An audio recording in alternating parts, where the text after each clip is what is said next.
ಮನೆಗೆ ಹೋಗಿ ಮಂತ್ರಾಕ್ಷತೆಯನ್ನು ಕೊಟ್ಟು ಬರುವಂಥ ಕೆಲಸ ನಾವೆಲ್ಲ ಒಟ್ಟಾಗಿ ಸೇರಿ ಮಾಡಿದ್ದೇವೆ. ಕೋಟ್ಯಾಂತರ ಹಿಂದೂಗಳ ಶತಮಾನಗಳಿಂದ ಕಂಡಿರುವ ಕನಸು ಇನ್ನು ಕೆಲವೇ ದಿನಗಳಲ್ಲಿ ನನಸಾಗ್ತಾ ಇದೆ.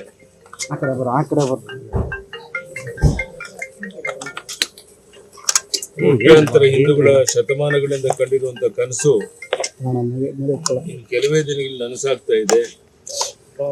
ಈ ಹಿನ್ನೆಲೆಯಲ್ಲಿ ರಾಮನಗರಿ ಅಯೋಧ್ಯೆಯಿಂದ ಬಂದಿರುವ ಮಂತ್ರಾಕ್ಷತೆಯನ್ನ ಮನೆ ಮನೆಗೆ ತಲುಪಿಸುವಂತ ಕಾರ್ಯ ಕರಸೇವಕರಾಗಿ ನಾವು ಮಾಡ್ತಾ ಇದ್ದೇವೆ. ಈಗ ತಾನೇ ಜಸ್ಟಿಸ್ ಪತ್ರೆ ಬಸವನಗೌಡರು ಮತ್ತೆ ಉಳಿದೆಲ್ಲ ಮುಖಂಡರ ಮನೆಗಳಿಗೆ ಹೋಗಿ ಮಂತ್ರಾಕ್ಷತೆಯನ್ನು ಕೊಟ್ಟು ಬಂದಿದ್ದೇನೆ. ಕರಸೇವಕನಾಗಿ ರಾಮ ಮಂದಿರ ಚಳುವಳಿಯಲ್ಲಿ ಭಾಗವಹಿಸಿದ ದಿನ ನನ್ನ ಬಾಳಿನಲ್ಲಿ ಕಂಡಂತ ಅತ್ಯಂತ ಒಂದು ಸುದಿನ.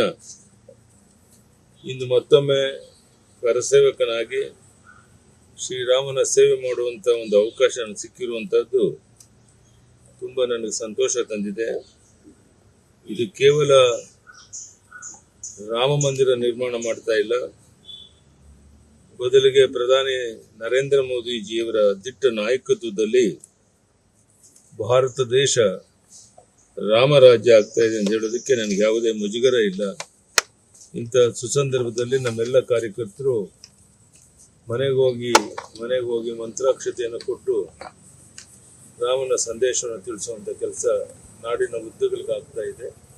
ಈಗ ಕೆಲಸವನ್ನು ಮುಗಿಸಿ ನಾನು ಬಂದಿದ್ದೆ. ಸರ್, ನೀವು ಕರ ಸೇವಕರಾಗಿ ಸುದೀನ ಅಂತ ಹೇಳ್ತಿದ್ದೀರಾ, ಮತ್ತೆ ಸೇವೆ ಸಿಗೋದಕ್ಕೆ. ಬಟ್ ಕಾಂಗ್ರೆಸ್ ಸರ್ಕಾರ ಕರ ಸೇವಕರನ್ನ ಬಂಧಿಸುವಂತ ಕೆಲಸ ಮಾಡ್ತಿರುವಂತದ್ದು. ಇನ್ನೊಂದ್ ಕಡೆ ಡಿಜೆಡಿ ಕೆಜೆಡಿ ಅವರು ಅಮಾಯಕರು ಅಂತ ಬಿಡುಗಡೆ ಮಾಡೋದಕ್ಕೆ ಪತ್ರಗಳು ಬಂದ್ರೆ ನಾನು ಪರಿಶೀಲನೆ ಮಾಡ್ತೀನಿ, ಬಿಡುಗಡೆ ಮಾಡೋದು. ನಾನು ಯಾವುದಕ್ಕೂ ರಿಯಾಕ್ಷನ್ ಕೊಡೋಕೆ ಹೋಗೋದಿಲ್ಲ. ನಾವು ನಮ್ಮ ಕರ್ತವ್ಯನ ಮಾಡ್ತಾ ಇದ್ದೇವೆ.